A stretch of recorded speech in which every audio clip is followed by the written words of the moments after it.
So the next section here, he talks about more question begging, right?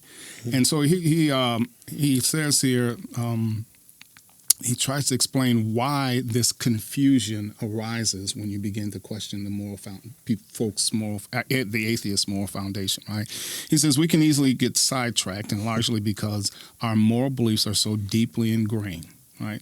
In other words, why are they angry? Why are they saying you're talking about how I'm going to act, my motivation, my character? He says he gives us two reasons here. He says we have such a powerful sense of objective right and wrong that we often can't imagine alternatives, right?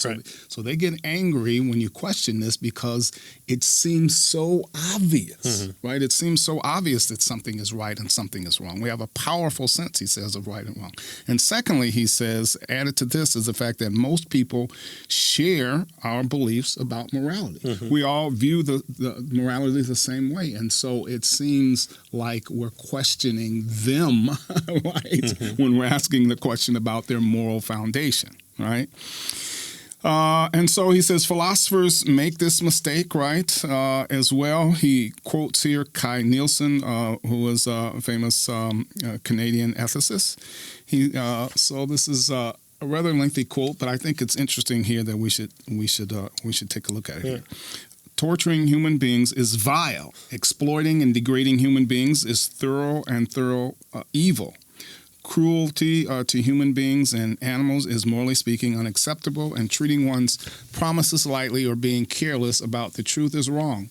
If we know anything to be wrong, we know these things to be wrong, and they would be wrong and just as wrong in a godless world and in a world in which personal annihilation is inevitable as in a world with God and in which there is eternal life. Yeah. So we know these things are wrong. And just like how we looked at our last section of Krauss and Hawking and other people, the scientists, trying to say, well, you can believe in God if you want, but in a world of science, we've kind of have no need for God, and so throw him out. So here, he's attempting to do the same of right or wrong. It doesn't matter if you believe in God or not believe in God. This is all true because we know it. Yeah, right. Well, that's the whole So the question is, and why is it question begging? Because that's the question we're asking. Right. How do we know it? How do we know it, right? Why do we know that that's wrong? Right. And he doesn't, just to say we know it isn't answering the question, right? And we were talking before the show, you can come up with a number of defeaters for these. Torturing human beings is vile. Well, according to who? We've all watched 24, where Jack Bauer, pretends to torture the terrorist family and pretends to kill them and extracts information of where the bomb is so that the president doesn't blow up or whatever it might be, or cruelty to animals. But by what sense? Again, we vivisect creatures alive to see how medication flows through them, and that's kind of a torture to some people.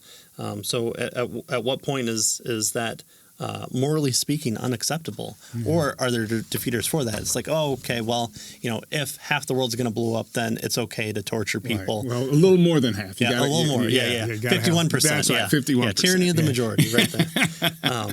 So yes, as Tony was saying, he's not answering the question of why believe this, or what makes these things wrong? Yeah, why are these things wrong? He is not answering that question. He answers it by saying, well, because we know it. Well, okay, fine. We can say that about anything. We all believe in God. Romans 1 tells us that. So we could tell the atheist, you know that to be true. Yeah. And you know that because we know that. Yeah. Great. Okay. So he goes on further because he wants to really make this point. I think it's an interesting point. Senate Armstrong here, he says, is susceptible to the same type of mistake, right? Senator Armstrong raises the question of whether it would be wrong for you to hit someone in the face for no reason, right? Is that wrong? He concludes, as is natural, but not necessarily correct, that it is indeed wrong. And so now here's Armstrong's explanation about that, right? He says, and I'll just quote his quote of Senator Armstrong here. The only way around this conclusion, that is, that it's morally wrong for you to hit someone for no reason, is either A, to admit that everyone in the world is allowed to hit you on the nose whenever he or she feels like it, or B, to claim that you are allowed to hit others when they are not allowed to hit you. Right. And so he says, those are your options. Now, here's the problem that he finds with those options. Ready? He says, what's wrong with either A or B? Right? Well, here's his reply. Response A is abhorrent. Right.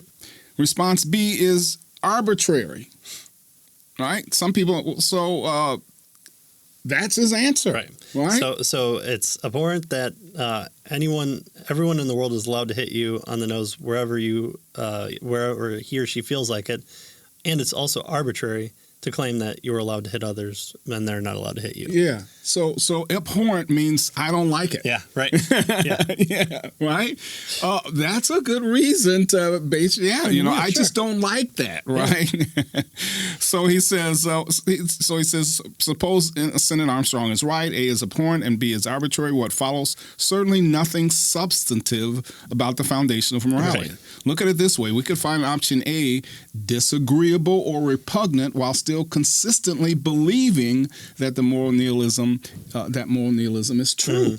Right? We can not like it and then just say, well, because moral nihilism is true. Right? He says our disagreeable feelings don't count much in themselves toward the truth of moral realism one way or another. Right? Similarly, the arbitrary option is entirely consistent with nihilism. Right? Denial of moral realism. So nihilism is completely compatible with, and perhaps even implies that our moral choices are ultimately arbitrary, right? That is grounded in mere preference. Right. All right. Right. So in both cases, these philosophers are appealing to just what we all know. We don't like it. Right. Good. Well, but again, you can always come back. You should be able to hit someone because it keeps us on our toes for survival purposes. Yeah. We've become lackadaisical in our technology-ridden society, and we no longer fear the thing in the grass that's the snake, and we should always be ready for it to catch it inches before it strikes us. And so, at any moment, we should not trust anybody that we're standing next to in the subway or on a bus, or anyone can come careening down the street and plow into your car for no reason whatsoever. So maybe you should do it first, or stay away from these people, or always be ready to, catch someone's fists before it hits. So the issue here is either arbitrary or, abhorrent is not a good reason, right? We must ask the question, what makes these things wrong? Mm-hmm. What makes them wrong, right? That's the issue here, right? And so Hume attempts to try to do that. Right.